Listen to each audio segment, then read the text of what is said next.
accommodate everyone.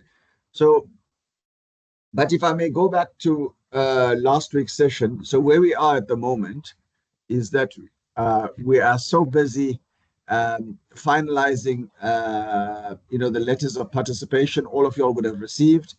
Post this particular event, we're going to start planning for the actual one-day impractical solution. We're going to fly yours down, and we're going to try to look at some pilot sites to be able to do a one-day practical, both in Northern Cape and in Limpopo. But we're going to do some practical applications. We've made a call to see if any smaller businesses want to be coached on helping with this, and we had a good response. So, colleagues, very much today is a repeat,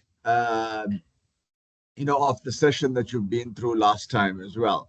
So I just want to welcome you. My name is Akash Singh, and today is a very interactive session. Colleagues, I had something else in my diary. I think yours I did tell you.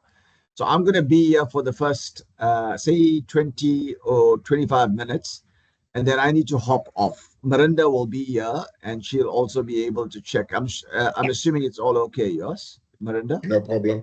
Yes, Akash, no problem. Yeah, it's just that I had something planned for into it. Hi, Kent, how are you? So we can actually get started. Hi, Keriboni. Nice to see you. So, colleagues, we are going to start in 1 minute. We have 24 people in the class. And I just want to remind everyone, this is a repeat of the class. How's it, Lucia? Hi, Vuyo. So it's a repeat of the ones that a few of y'all did not make it for last week. We had a few, I think about 11 people messaged us and told us it was a bad time for connectivity. So cool, we are ready to start.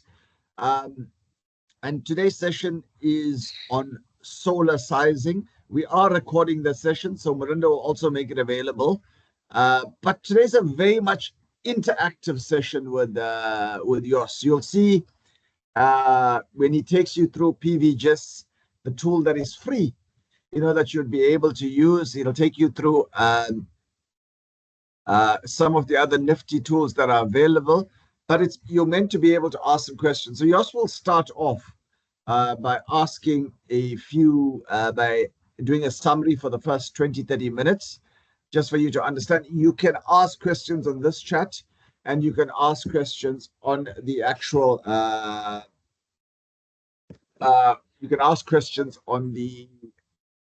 WhatsApp chat as well. Colleagues, thank you for taking the time. And I know there's a few of you coming for the second time. That's cool too. It's okay to attend the session again. Jos, over to you. But before over to you, colleagues, every single one of you would have gotten an email from Marinda or thereabout in the last 48 hours or 24 hours. We encourage you, please, to confirm and sign those letters of participation, and also send your BE and check if it's all correct.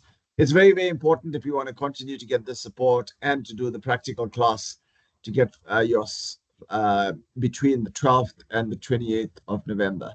So, colleagues, very excited. Yoss, over to you. I'm looking forward to being here for the first 20 minutes, and then I'm going to hop off, but I will assist. Yeah, thank you, Akash. How's the weather in The Hague today? Is any better? It's raining. Fantastic. It's raining where I am too. That's not so fantastic.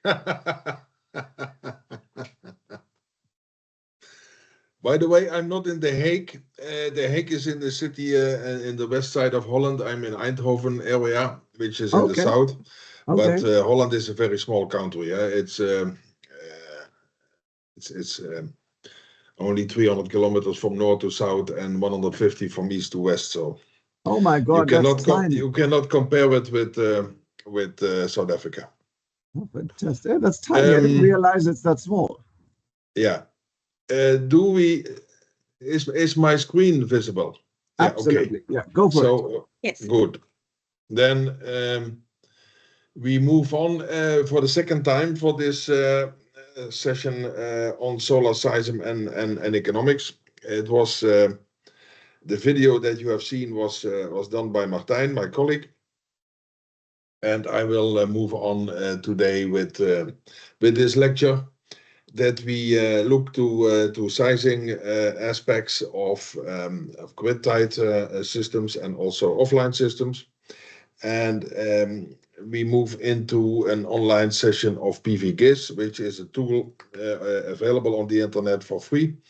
It's shareware software that you can use to check all on sizing and see what a system can bring you on a specific location on Earth. So we will go into details on that. So some people are still coming in, I see. So welcome today on this extra session on system sizing. And what do we learn here is grid-tied and offline off-grid systems. And basically, the summary I will skip a little bit, but it says that it is good investment. But this is all depending on this ESCOM tariffs, and that is depending on the politics that is available now in South Africa, which is sometimes is or these tariffs are not available, or it's not possible to do this. So most of the time we have an off-grid system. But also in terms of hybrid systems, you can see what it all brings you. And last but not least, we can go to specific situations in specific sessions where we can make separate projects out of it. Okay, going to this grid-connected systems. This is not new for you. It consists of the solar panels, the inverters from DC to AC, and we have a distribution board in the building where the loads are connected and where the utility is coming in. And basically, when you see at this graph, it shows 1 day with the load profile. This is the red line. This is an example, of course. And the green line is what is being generated by the solar system. And when you take the surface underneath this line, you have the complete generation of your solar panels. And when you then start looking in the morning, when the sun is rising, then you see that already soon you generate more than you consume yourself. Everything under this blue area is the self-consumption. And this is, of course, a day, which is also a typical example, without clouds. And you can imagine when you have a more cloudy day, then you have less input, and your self-consumption may be higher from a percentage point of view, but that can change throughout the day. And then in the evening, when the sun is setting, then your load will go on, and then you take from the grid. So, how many PV modules are needed? This is the basic question that you can ask yourself when you are sizing a system, when you are discussing with your customer about the size of a system and what should be quoted, what should be installed. The first thing that you will have to find out is the electricity consumption, is the load profile of a day, or even the load on a month, or the load on a year. So with this, that can be depending on local situation if you have net metering and a feed-in tariff. But the second thing, so electricity consumption is the first thing. The second thing is the available space on the roof and the loading of the roof in terms of larger system. When you have a larger building with an industrial building with maybe a flat roof, then the roof loading is a very important thing to discuss and see if the load can carry the weight of the solar system itself. The capacity of the grid connection is an important thing. for a normal house, this is a standard thing, but for a larger system, that can be a constraint. And then the last thing, which is very important, always try to find out the available budget. And then you can calculate basically the maximum PV capacity, including the investment.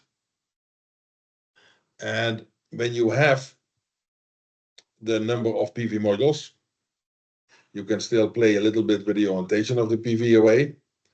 And with the software of PVGIS, which is available on the internet, which we will see in a few minutes, you can calculate the electricity produced, which is an important aspect of this sizing. And then you can show for yourself or your customer what is the expected electricity generation of the solar panels installed.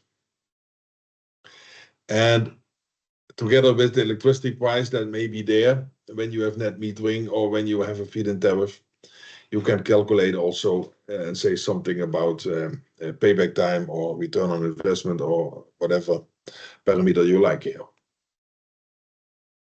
So the solar irradiation, and that is important to say, it depends on the location on the surface and the climate and the season where you are in. It also depends on the orientation of PV modules towards the sun. Is it a certain slope or a tilt? A certain azimuth, which means do the panels face north, or do the panels face northeast or northwest? Or when you are on the northern hemisphere, it's of course to the south, but South Africa is you face always towards the equator for maximum yield. And then the total capacity of the system, the peak power in kilowatt peak or in watt peak, that is of course an important factor to calculate the generated electrical power. This is a nice graph where you can see that the azimuth is how you are facing the panel, and the tilt angle is the tilt angle from the horizontal. In 10 degrees horizontal is a little bit tilted, 10 degrees from the horizontal, and it can be south or north. And of course, what I said for the South Africa, it will always be the north side. That is the optimal side. And then this electrical power, you also have to take into account that you have losses in the system. So temperature losses, system losses, losses on cabling, losses of shading. And when you have dirt on the panels or when you have faults in the system, it can also, of course, influence the total yield. These are important factors to take care about. Now let's see, and let's click here on this PVGIS. This is a website that has been so can you, I hope you can see this. Akash, is this are we on the website? Okay, Yes. Good. This is the landing page where you are in when you click on this site. This whole software is developed and put online by the Joint Research Center of the European Commission. So it is a free software, as I said, and it is paid by the European Union. And the first thing that you do is very simple. In this box, you put in the location that you want to go to, and let's go to Kuruman in South Africa. Yeah. And yes, can we do another place like in Limpopo? I'm putting you on the spot now, right? Which one? Another one, because Kuruman we did last time, and in Northern Cape. Can we do something live like Polokwane? Polokwane. Because we got a mixture of class. I want them to, to also get a feel for Polokwane. Yeah. Okay. As you remember, we did that also last time. Polokwane is going. Pietersburg, I think it is called. Polokwane, go. It's not. What is the Dutch name of it? It is St. Petersburg. I think so, yeah. So you haven't changed your names yet, huh?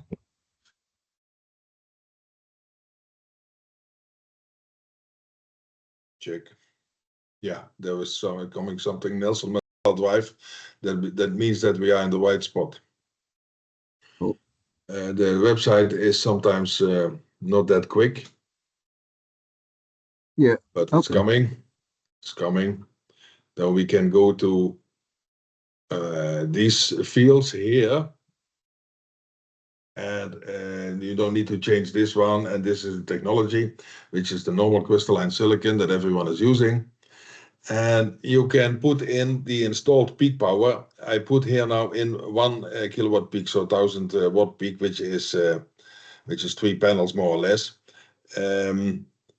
But I want to keep that in this way now for the time being, just to see what is happening and what will be generated. The system loss is standard on 14%. That is a number from experience. You can put that higher and put that lower. You can always play with it when you are yourself on the internet here. The mounting position can be freestanding or roof added. Let's put it roof added. The slope, let's put that on 20 degrees. And the azimuth, 0 is to the south and 180 is to the north. And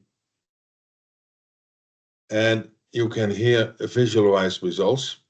It comes immediately with the results that you have in this location. It gives you the PV energy output. You see that it is going very quick. This calculation is not a problem. Per month you give it's given here the output of the system, and you can see here also the total yearly production is 1,626 kilowatt hours on the yearly basis. Sorry. And this is the irradiation number, but this is the output. So when you play here with the slope, you say this roof of this customer is not 20 degrees, but it's 35 degrees, and see what is the difference. Then you see that you have in summer in this months you have a little bit more. These are the winter months even, and in the summertime you have a little bit less. So the optimal tilt is basically something. You can also optimize slope. You can also let the program calculate it and optimize slope and azimuth. But for this location, you will see that when you put 10 degrees, it is more flat. Now you have in this month a little bit less. So this 20 degrees was more optimum, and you can go to a maximum energy production per year or a higher production in some months. That is depending on the specific situation. But you see that you can play with it, and that you can that you also have a very quick result. Now let's just to compare. You see that you have 1,600 about yield in a year, and when I take another location, when I take Durban, for instance, this now he has to get the data from the database. It can go quick or a little bit slower. And you put here 20 degrees, you visualize the results, and you see, and this is the wrong Durban. This is not Durban in South Africa. And you see that you always have to check, because when you type in just names of a city, there are especially the South African names. There are a lot of other cities in the world having the same. So you go to South Africa. This must be something somewhere in Europe. And when you go to Durban, South Africa, and now you're coming to Durban, South Africa. Yeah. And look to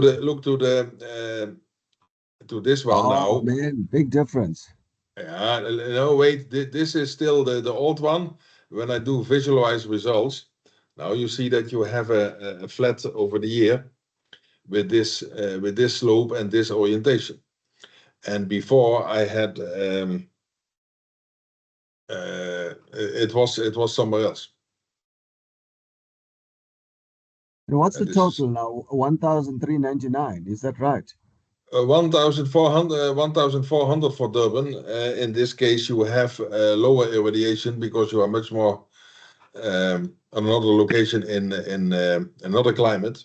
The climate in Durban is different from Kuruman, which is the highest irradiation, and from Petersburg, which is also higher. Okay, fantastic. So we had Durban 1,400, 1,600, and Limpopo. Yeah, so it can change for 20-25% throughout the country. That when and I put exactly the same number of panels there. Okay, fantastic. So you see that things can change when you are on a different location. That is very important to understand. And with this tool, you can easily calculate and show to your customer for yourself what is the difference between different locations. So when I go to I take Amsterdam in the Netherlands, and I take the same system here, and I have to do here 0. This is New Amsterdam. This is somewhere in somewhere else. Amsterdam, Netherlands. And then with the same system. Yeah, this is Amsterdam. Remember the 1,400 for Durban. When you do visualize results, you have 950. And you have this typical graph, which is a summer and a winter time. Oh, wow. So completely different, and nearly half from the irradiation that you have in the center of South Africa. So remember that it can change a lot. So this is when you go to the file that you have the website address, and you can click on it, and you can play with these numbers and see what you get there. Let's go back to the presentation. So important to understand different location, different yield, and different orientation and tilt. It can also influence your yield of your system. And of course, this is now again give you some overview. So the azimuth is the orientation of the panel towards the north or the northeast or the northwest, and the slope is the tilt angle of the panel. When you follow the angle of a roof or of a house, then you put the panel as most simple as possible, just on the roof as it is, but the roof will never be completely north. So there is always an azimuth, and there is always a tilt angle that you have to take in mind. And with this program, you can fill that in and see what the yield is. Go. Okay. So this PV-GIS, this is what we have seen. Of course, it is not completely error-free. It is always it can have errors of about 10% compared to local measurements. But also local measurements can vary about 10% from year to year. And not every year you have exactly the same irradiation. So it can always change a little bit. It also works on a mobile phone, by the way. this software. So this is again what I already did online. And I go to this website, and this is what happens. You have seen that. And visualize results, and then you get a scheme like this. We have seen that already on the online version. The yearly production is then something to consider, and take care that you put the right azimuth.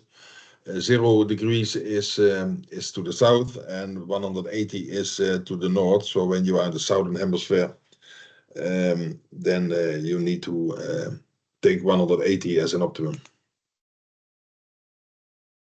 In this case, this example, the worst month is August, but it's just to consider and see what you have. And this was an example of Kuruman, where you have a yearly, or this is with 6.4. This is not with 1, but this was just a calculation example where you have the specific production is 1,700, which is one of the sites in South Africa with the highest yield of the system, the highest irradiation. But you are in the middle of the desert, of course.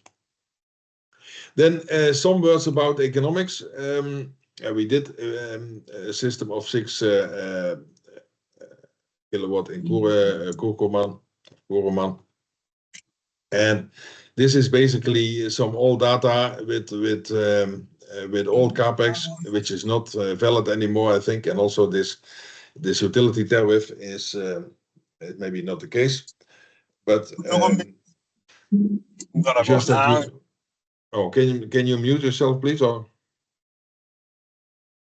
yeah, sorted. okay, thank you. But in this specific example that we could calculate here, you have a payback time of 5 years and an IRR of 18%, which is very good from a financial point of view. Next to that, you have CO2 reduction, and this could be an output of a graph when you see this 5 years payback time, and in the years after the 5th years, you have a positive cash flow. Remember that you only have a positive cash flow when the system stays healthy and stays working. So you have to put some effort in it for maintenance. Sometimes it's not much, but sometimes it's necessary that you do something. There's some numbers in this example. And then when you see different quotations, or when you have to analyze different quotations, you can sometimes go and calculate basically the price per watt peak. And for different systems, this can be different prices per watt peak, and then it can also change 10 or 15% sometimes, or maybe even more. So always look at not at the absolute price, but look at the relative price per watt peak installed, and sometimes it's even per kilowatt hour generated can be price. But also take care that you have equipment or products which are coming from sources that are trustful and show some experience, which is advisable. Then looking at some off-grid solar systems, we had the on-grid, and when you have not a grid connection, your sizing is even more depending on the energy balance. It is even more important that you have the required loads. What is the energy consumption of these loads? And for a good sizing of the system, you look at the worst season of the year, because then you have the less irradiation, and you still have to supply energy to your loads and take care that they are not working without energy. So in this case, the sizing of the battery is extremely important to calculate based on the required energy for your loads. Then it is important to look at the peak sun hours. It's basically when you have a day, in this example without clouds, the surface of this under this graph, the area under this graph, you can also represent as this number of peak sun hours times 1. It's the same area, and in this case you talk about the peak sun hours for Kuhlmann is 5.7, and of course this is the graph as it is in practice, but this is for calculating in your system the amount of energy that will be generated by the solar panels. So this is a little bit of an equation. Let's go through it quickly, but also in more detail. The PV capacity in watt peak equals to, and this is how you size it, the daily energy demand. So what do I need? Divided by some kind of a factor for derating times this specific output.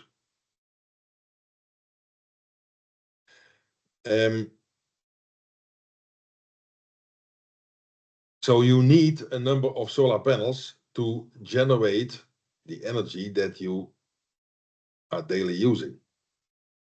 So when you go to PVGIS and that you see that you have for 1 kilowatt peak, you have a certain output, and you have installed more than 1 kilowatt peak, you can calculate what is your energy that you are generating on a daily basis and see if this covers your daily demand. So that is the first approach. Then the second one, how do I calculate my battery? It's your daily energy demand, and that is what you have to discuss with your customer, or what you calculate depending on the amount of loads that are in this specific house or building or application.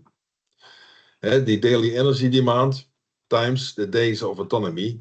So your battery capacity can cover a few days without any generation. So, and typically for applications in South Africa, this is 1.5 to 2 days.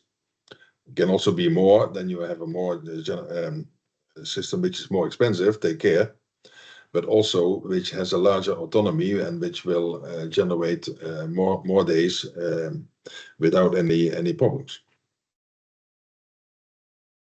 So the dimension of this off-grid solar system, define the daily energy demand, is always there. You start always there.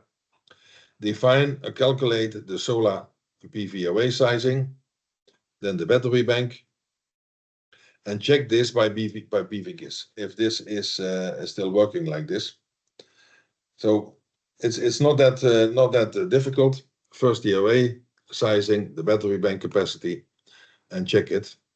And this load list is very important, that you get a feeling on how much energy is being used in that specific house or building or application. Always do this in kilowatt hours to see what you get. And then you can always question, is all the loads, are they all necessary? Sometimes aircos are seasonable. Or do we have critical loads? When you go to a medical center, you can discuss that the fridge for having medicines for a longer time there for storage of medicines, this is a very critical load. That should always work. And the lights in the surgery room are also should always be available, but they are not on, let's say, the whole day. And this is something that to calculate with. And then deferrable loads. Sometimes you can also switch off loads that are not so critical.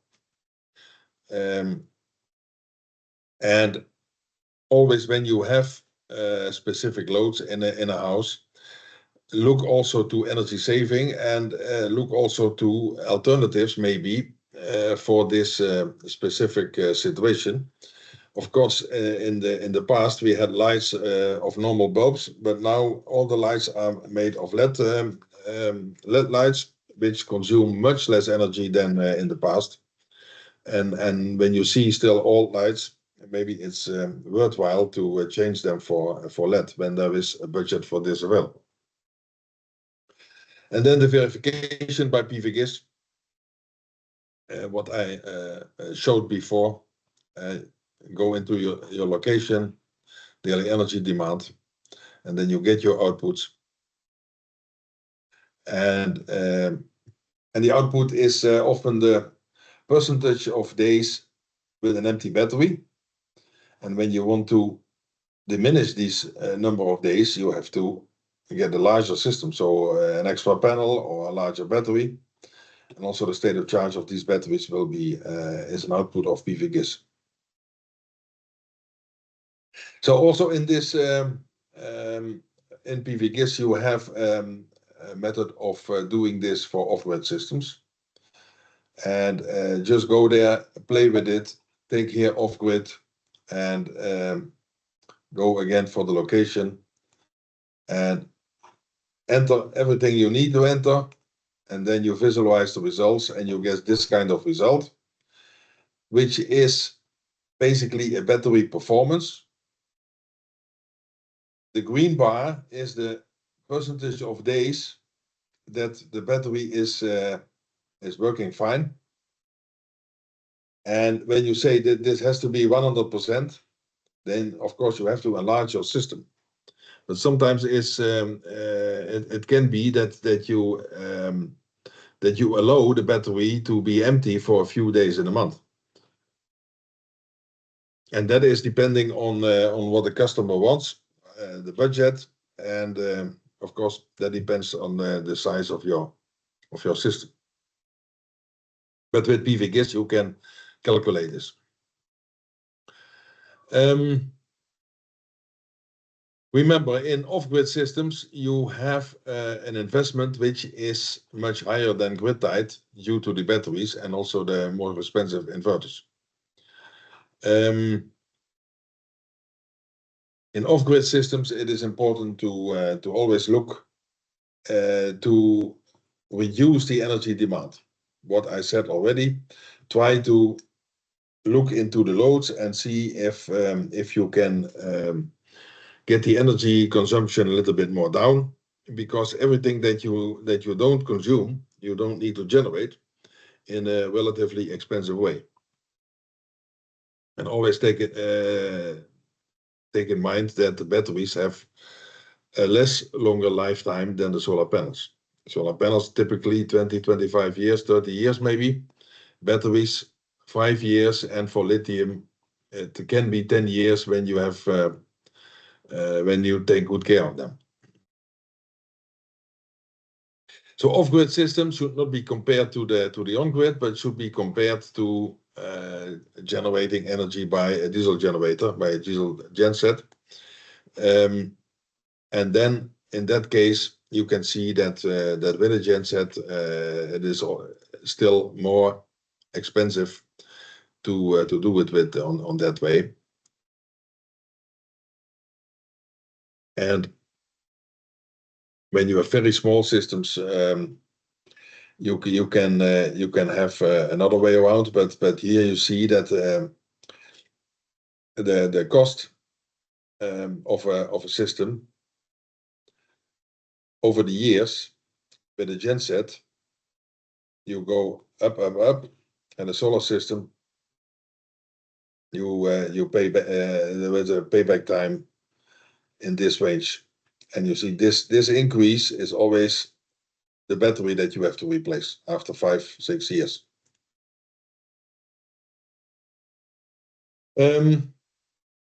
This is a nice graph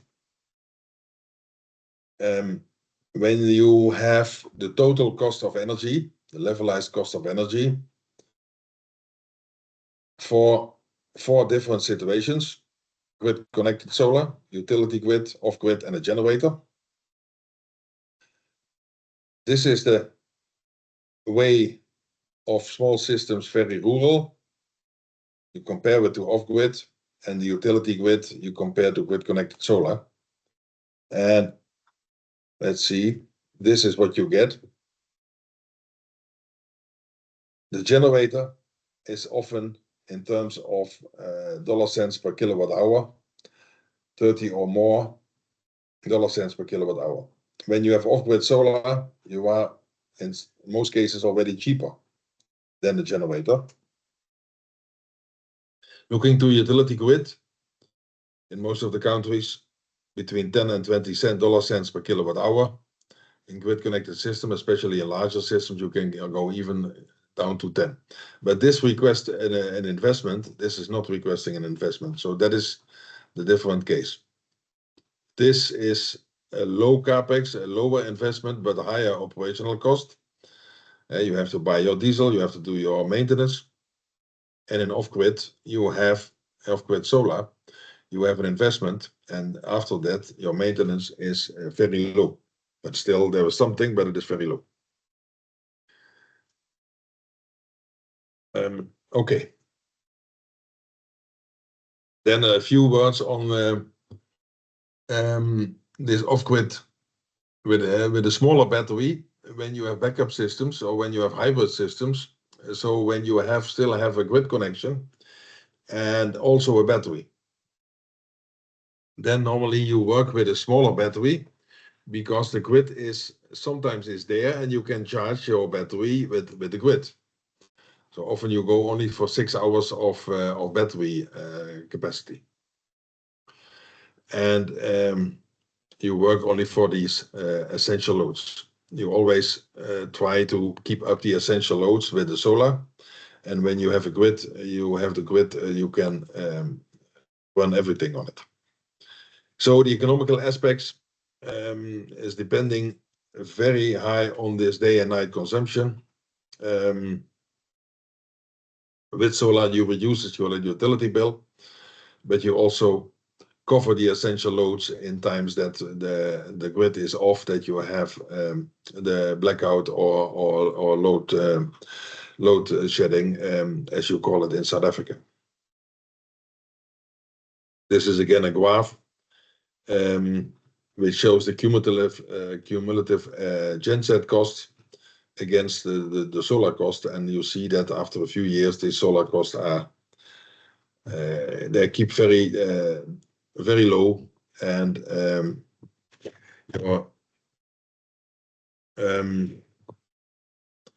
when you're using gensets, it can go up very high. Okay, so this is a nice graph to show again what you have in such a hybrid system. Your direct consumption, your load profile is, sorry, let's go back. This on, no, this one. Your load profile is this graph, like this. And when we start in the early morning, your sun is coming up, and the blue is the direct consumption that you have from your solar panels. When you generate more than you consume directly, you're going to charge your battery. That is this time, and it's at some point in time in the afternoon, your battery is full. You feed the rest to the grid, and in the evening you use the energy from your battery, and when your battery is empty somewhere in the night, you use the excess power from the grid. Of course, when you use a bigger battery, you can release this. You do everything on your battery, but this is an example of sizing your system well. And when you have more shadows during the day or more clouds, of course you generate less, and the point that where you have a full battery will be later. You will not, or when your battery is smaller and you have your battery fully charged already before noon. The rest of the time your energy is available to feed into the grid, or when that is not possible, the solar panels will be turned lower. That goes automatically in with the inverter. But this is the optimal situation where you use the grid to as an extra battery, basically. But it is only possible when permitted, and that is sometimes a problem in South Africa.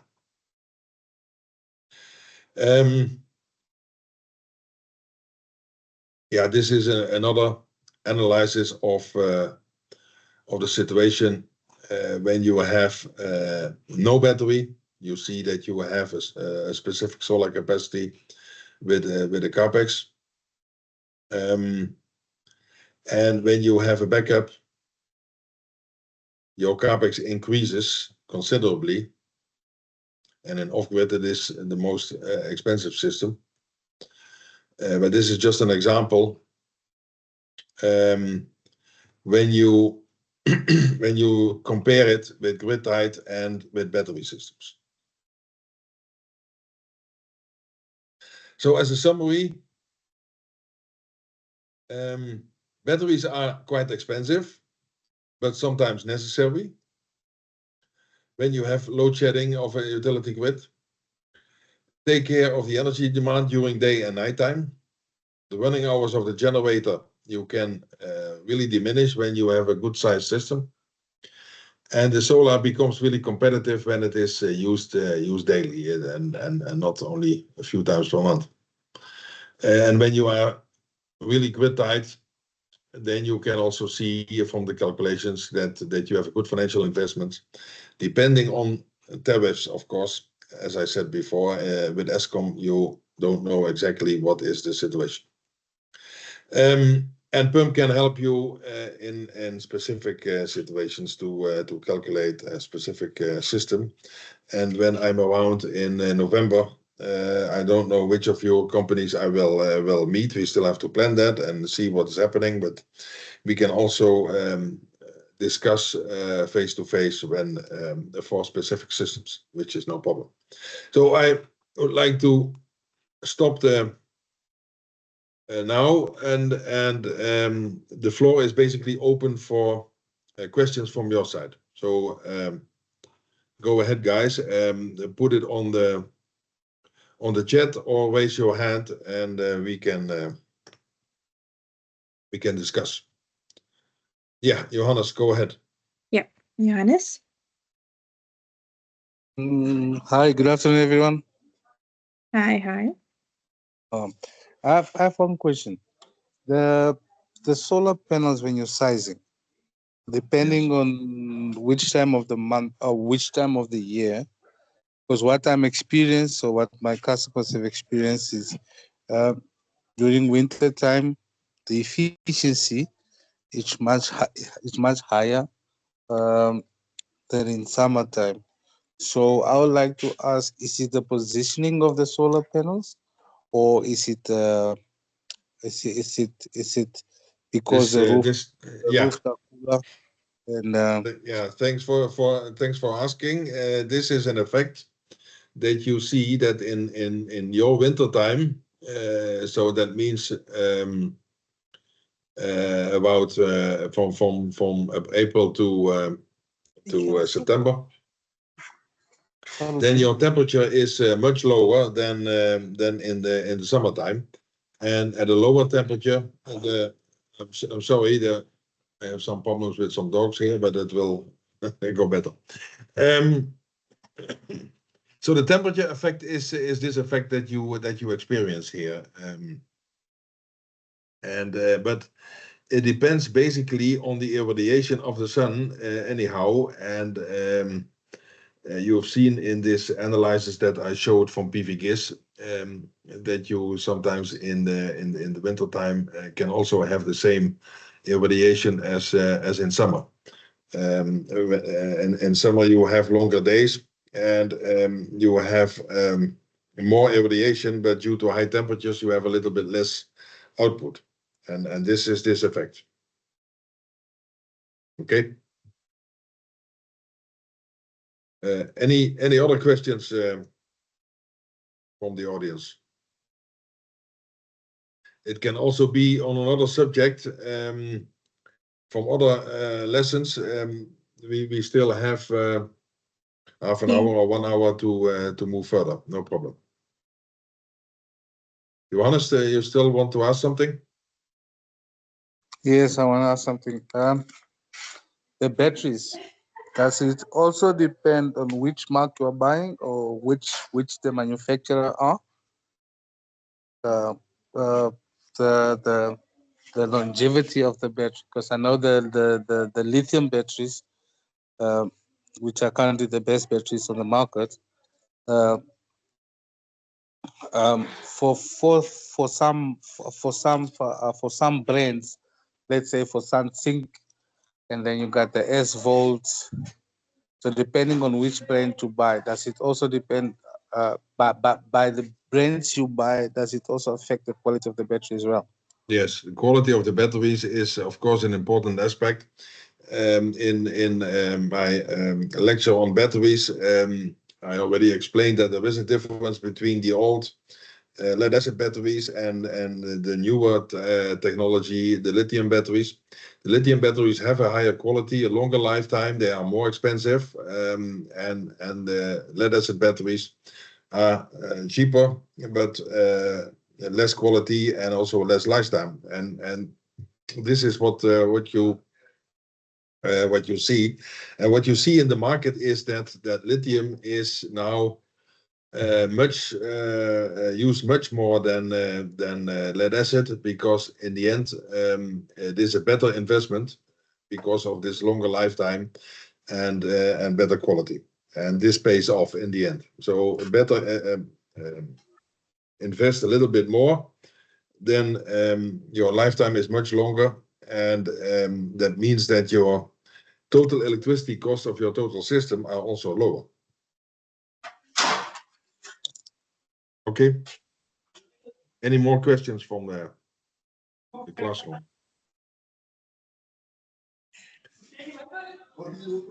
Can we have a copy? I'm looking to the chat. Yes, you can have a copy. The recording. Yeah, we'll share it on the that is group. already answered. Okay, good. So when you want to type something, it's also okay. We can answer also these questions. You can also use the WhatsApp, and also in the coming days when you want to ask something.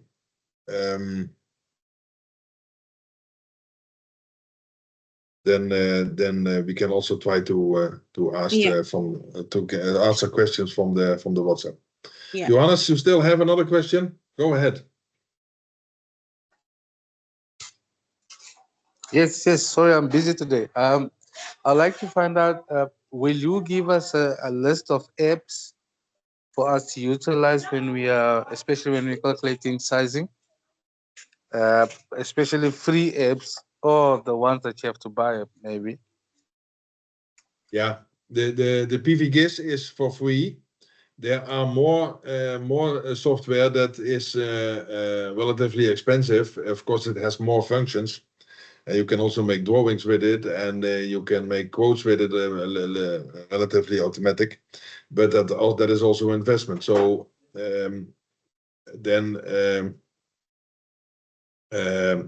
that can be done, of course. But PVGIS, because it is free and it is easy to use, it's often more than enough for your specific applications.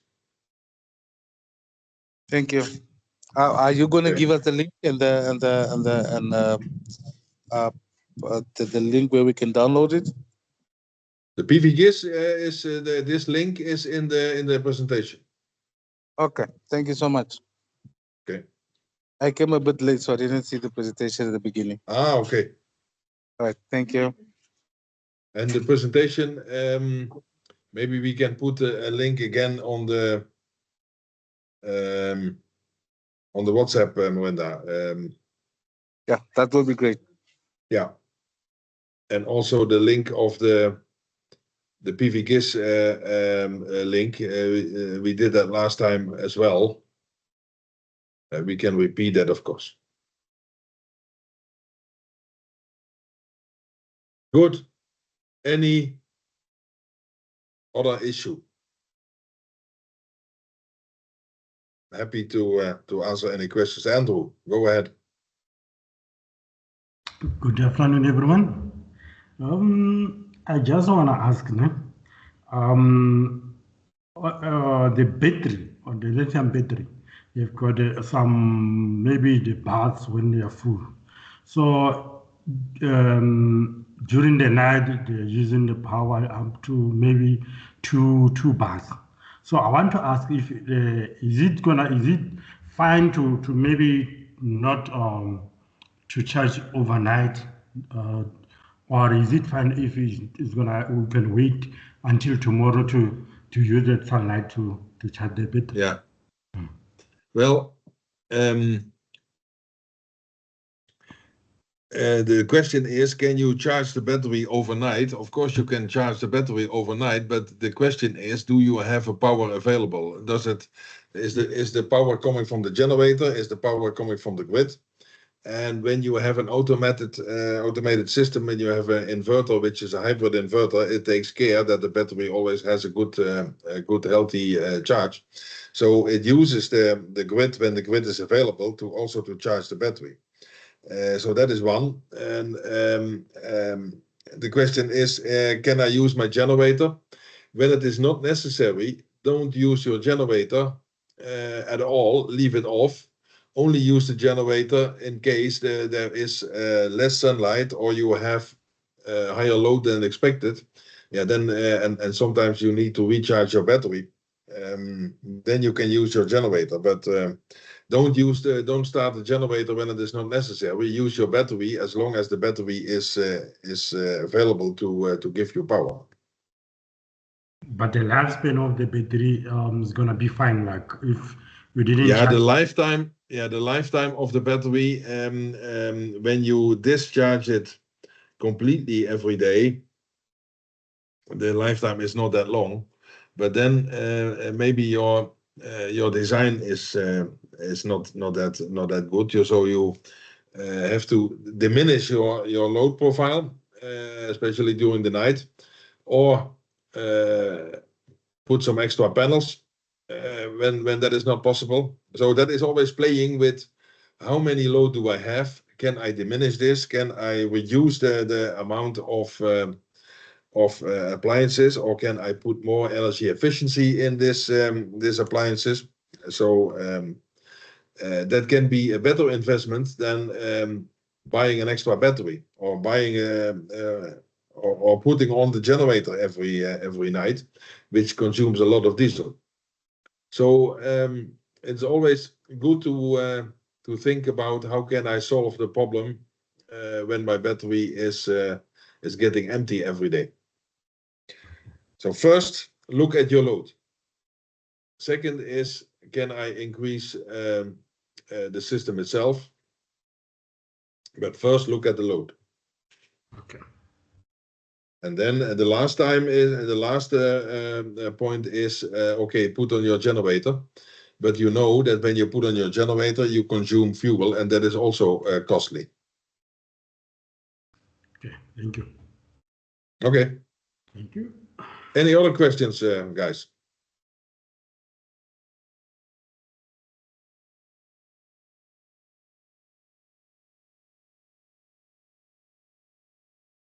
If not, we stop here. We had 25 people in the classroom, so that is good to have this repeat of this lesson. So I'm looking forward to meet some of you in a few weeks, and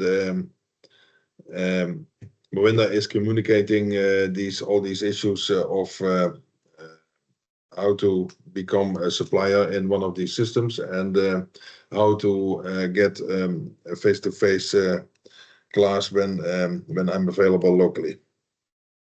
So looking forward to work with you. Linda, is there still some other things to mention?